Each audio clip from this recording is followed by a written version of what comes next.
তেহরানের আকাশ জুড়ে তখন বিষাদের ঘন মেঘ, বাতাসে ভাসছে লাখো মানুষের গুমরে কাঁদা আহাজারি। শোকের সাগরে ভাসছে ইরান, কারণ শেষ বিদায়ের মঞ্চ প্রস্তুত করা হয়েছে তাঁদের সর্বোচ্চ নেতা আয়াতুল্লাহ খামেনির জন্য।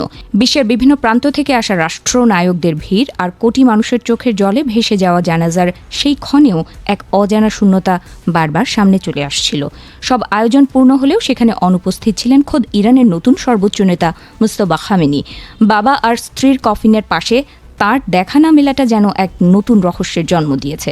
২৮ ফেব্রুয়ারি সেই ভয়াবহ বিমান হামলার ক্ষত এখনও দগদগে। ইসরায়েল ও যুক্তরাষ্ট্রের সেই সম্মিলিত হামলায় শুধু খামেনি পরিবারের বড় বড় মহিরুহুরাই ঝরে পড়েননি, বরং রাষ্ট্র কাঠামোর গুরুত্বপূর্ণ নীতি নির্ধারকরাও হারিয়ে গেছেন চিরতরে। সেই হামলায় মুজতবা খামেনি যে গুরুতর জখম হয়েছিলেন তা গোপন ছিল না, কিন্তু জানাজার মতো স্পর্শকাতর অনুষ্ঠানেও তাঁর উপস্থিতি না থাকাটা জনমনে ডালপালা মেলতে শুরু করেছে নানা সংশয়ের। তবে সরকারি ভাষ্যমতে নিরাপত্তা ঝুঁকি এর প্রধান কারণ। একের পর এক শীর্ষ নেতাকে হারানোর পর নতুন নেতাকে নিয়ে কোনো ঝুঁকি নিতে নারাজ তেহরান। তেহরানের রাস্তায় মানুষের কথোপকথনে এখন শুধু একটাই প্রশ্ন, নেতা কোথায়? শোকের আবহেও সাধারণ মানুষের মনে দানা বাঁধছে ক্ষোভ ও নিরাপত্তার অভাববোধ। অনেকেই মনে করছেন নেতার অনুপস্থিতি শুধু নিরাপত্তার প্রতীক নয়, বরং তার রাষ্ট্রের অভ্যন্তরীণ শক্তির দুর্বলতার বহিঃপ্রকাশ। জনমনে আতঙ্ক বাড়ছে, কারণ খামেনির প্রস্থান যে এক বিশাল শূন্যতা তৈরি করেছে, সেই শূন্যতা পূরণের ক্ষমতা মুজতবার আছে কিনা তা নিয়ে খোদ সমর্থকদের মধ্যেই এখন প্রশ্ন উঠেছে। যুদ্ধের দামামায় ইরান যে এক নজিরবিহীন সংকটের মুখোমুখি দাঁড়িয়ে, এই অনুপস্থিতি সেই ছবিকে আরও স্পষ্ট করে তুলছে। জানাজার মাঠের পাশেই দাঁড়িয়ে থাকা অনেকে বলছেন এর পেছনে হয়তো লুকিয়ে আছে আরও গভীর কোনো চক্রান্ত। সরকারি পর্যায় থেকে স্বচ্ছ কোনো তথ্য না আসার ফলে গুঞ্জনগুলো যেন নিয়ন্ত্রণের বাইরে চলে যাচ্ছে। কেউ বলছেন মুজতবার শারীরিক অবস্থা এতটাই নাজুক যে তিনি প্রকাশ্যে আসার মতো অবস্থায় নেই। আবার কেউ মনে করছেন ক্ষমতার নিয়ন্ত্রণ আসলে কার হাতে তা নিয়ে সরকারের অন্দরেই চলছে কোনো গোপন লড়াই। মুখমণ্ডলের গুরুতর জখম আর পায়ের আঘাতের যে খবর চাউর হয়েছে তা যদি সত্যি হয়, তবে রাষ্ট্র পরিচালনায় তার দক্ষতা নিয়ে প্রশ্ন ওঠাটা এক অনিবার্য বাস্তবতা হয়ে দাঁড়িয়েছে।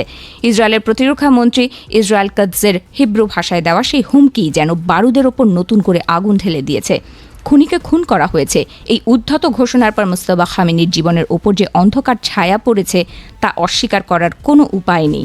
ইসরায়েলের পরিষ্কার টার্গেট যে এখন মুজতবা, তা গোপন রাখা হয়নি। তাই সরকারি কর্মকর্তারা যখন নিরাপত্তার দোহাই দিয়ে তাকে আড়ালে রাখছেন, তখন একে অনেকেই যৌক্তিক মনে করলেও একটি রাষ্ট্রের সর্বোচ্চ নেতৃত্বের জনবিচ্ছিন্নতা যে জনমনে আস্থার সংকট তৈরি করে তা অনস্বীকার্য। মুজতবার এই আড়াল হওয়ার সুযোগ নিয়ে কি অন্য কেউ কলকাঠি নাড়ছে? তেহরানের রাস্তায় সোমায় নামের এক নারীর কণ্ঠে ধ্বনিত হচ্ছিল সেই শঙ্কা। সরকারের পক্ষ থেকে দেওয়া বয়ান আর বাস্তবতার মধ্যে যে ব্যবধান তৈরি হয়েছে তা সাধারণ মানুষের মনে গভীর অবিশ্বাসের বীজ বুনে দিচ্ছে। তাদের ধারণা, নেতার নাম ভাঙিয়ে হয়তো কেউ ক্ষমতার স্বাদ নিচ্ছে, হয়তো রাষ্ট্র পরিচালনায় এমন কেউ সিদ্ধান্ত নিচ্ছে যাদের কোনো জনম্যান্ডেট নেই। সরকারি স্বচ্ছতার অভাবে এই ষড়যন্ত্রের তত্ত্ব এখন ডালপালা মিলছে দেশের আনাচে কানাচে।